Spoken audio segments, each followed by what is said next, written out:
దీక్షితర్ ఇద్దరూ కలిసి గంగా స్నానానికి వెళ్ళారు. రోజు గురువుగారు ముందు దిగేవారు. గురువుగారు ఒడ్డున నిలబడి అన్నారు, దీక్షితర్ ముందు నువ్వు నదిలోకి దిగి రోజు మనం ఎక్కడ స్నానం చేస్తున్నామో అక్కడి వరకు కాకుండా ఇంకొంచెం ముందుకెళ్ళు అన్నారు. ముద్దుస్వామి దీక్షితర్ వారికి ముందుకెళ్ళారు. ముందుకెళ్ళి నా కాళ్ళకి ఏదో తగిలింది అన్నారు. ఏది తగిలిందో అది చేతులతో పైకెత్తు అన్నారు. ఆయన వంగి చేతులతో పైకెత్తారు. గంగా నది ఆయనకి కటాక్షించిన ప్రసాదం ఒక వీణ దొరికింది ముద్దుస్వామి దీక్షితర్కి. నీవు అమ్మవారి అనుగ్రహాన్ని పొందావురా నాయన, సంగీత సామ్రాజ్యంలో నీ పేరు చిరస్థాయి అయిపోతుంది, పైకి రా అన్నారు. ముద్దుస్వామి దీక్షితర్ స్నానం చేసి వీణ పట్టుకుని వచ్చేశారు. చిదంబరనాథ శాస్త్రి గారు గంగలోకి వెళ్లి 3వ మునక వేశారు. ఇక పైకి రాలేదు. ముత్తుస్వామి దీక్షితర్ అక్కడ ఉన్న జాలరి వంటని పంపి వెతికించారు. గురువు గారు శరీరాన్ని వదిలిపెట్టేశారు.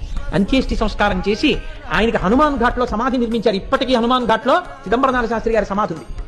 అక్కడ నిర్మాణం చేసి అక్కడ నుంచి బయలుదేరి మళ్ళీ తిరిగి తన ఊరొచ్చారు.